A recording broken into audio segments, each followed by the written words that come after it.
Hello everyone, সকলে কেমন আছেন? আশা করছি যে যেখানে আছেন খুবই ভালো আছেন।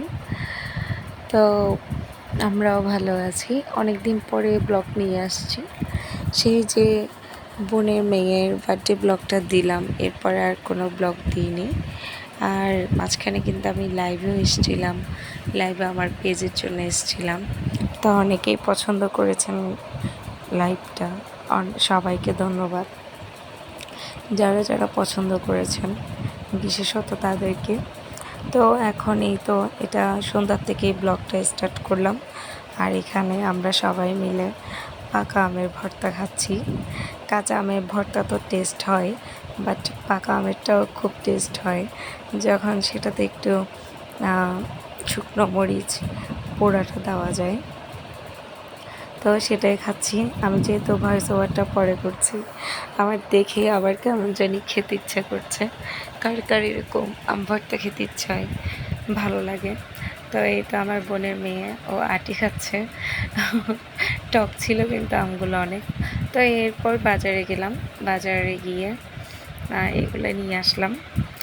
ঘরের মধ্যে টোটালি মাছ নেই, আর কিছুই ছিল না। মারাও আসবে, এটার জন্য নিয়ে আসছি। পরের দিন মারা আসবে, এটার জন্যই মানে বাজার করে নিয়ে আসলাম। তো এখানে লোটে মাছ নিলাম, পুরো 1 কিলো নিলাম। এরপর হচ্ছে চিংড়ি মাছ নিলাম। কচু গাছের লতি নিয়ে আসছি, কচুর লতি। তো একটু বড় বড় মোটা মোটা ছিল, সেগুলোই ভালো লাগে খেতে। ওগুলা চিংড়ি মাছ দিয়ে রান্না করব, এগুলোর জন্য চিংড়ি মাছ নিয়ে এসেছি। যেহেতু ক্যামেরাটা আমি দূরে ধরেছি, এগুলো কিন্তু ছোট লাগছে, কিন্তু এগুলো ছোট না, মোটামুটি একটা ভালো সাইজের ছিল। তো এরপর চিকেনও নিয়ে এসেছি, কারণ হচ্ছে বাজারে গেলে চিকেনটা আনাই হয়। বাচ্চারা চিকেন খেতে খুবই পছন্দ করে, ওদের জন্য চিকেন একটা রান্না করলে হয়ে যায়, আর তেমন কিছুই লাগে না, এটার জন্যই। আর বাজারে গেলে তো মোটামুটি যেদিন আমি মুরগি রান্না করব বা তারপরের দিন মুরগি রান্না করব, তো তখন মুরগি নিয়ে আসি। তার আগে বাজারে গেলে মুরগি নিয়ে আসি পরের দিন রান্না করার জন্য। তো এখানে মুরগির পাগুলো ওরা কিন্তু ভুলে দিয়ে দিয়েছে, দেয় না সচরাচর। আমি যাদের থেকে নিই, মুরগির পাগুলো আমরা খাই না, এগুলো আমরা ফেলে দিই।